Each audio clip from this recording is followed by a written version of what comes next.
श्रीगुरुभ्यो नमः। हरिः ॐ। सविता प्रसवानाग् सुवतामग्निर्गृहपातीनाग् सोमो वनस्पतीनां बृहस्पतिर्वाच इन्द्रो ज्येष्ठ्याय रुद्रः पाशूनां मित्रः सत्याय वरुणो धर्मापतीनाम्। ఓం.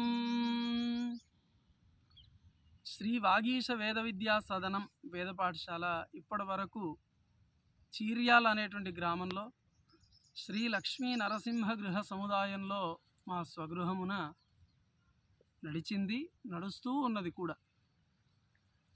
ఈ ట్రస్ట్ తరఫున వేద పాఠశాలకు విడిగా ఒక భూమి ఉండాలి అని, విడిగా ఒక వేద పాఠశాల ఉండాలి అని సంకల్పం చాలా కాలం క్రితం కలిగిన ఇప్పుడు అది కార్యరూపాన్ని దాల్చబోతోంది.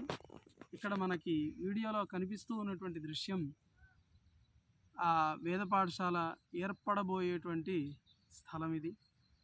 ఇది కుందనపల్లిలో ఉంది. చుట్టూత ఎటువంటి ఇళ్ళు అవి లేవు.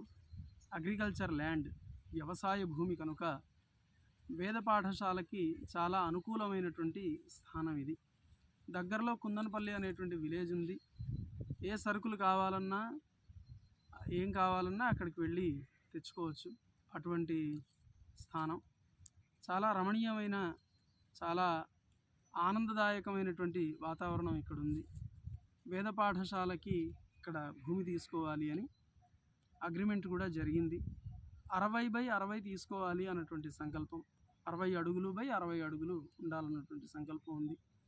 దాతలందరూ కూడా ఈ యొక్క వేద పాఠశాలకి వారి యొక్క పవిత్ర ధనాన్ని ఇచ్చి వేదవేద్యుడైనటువంటి భగవంతుడి యొక్క అనుగ్రహాన్ని పొందవలసిందిగా ఈ సందర్భంగా తెలియజేస్తున్నాను. జయ శ్రీరామ్.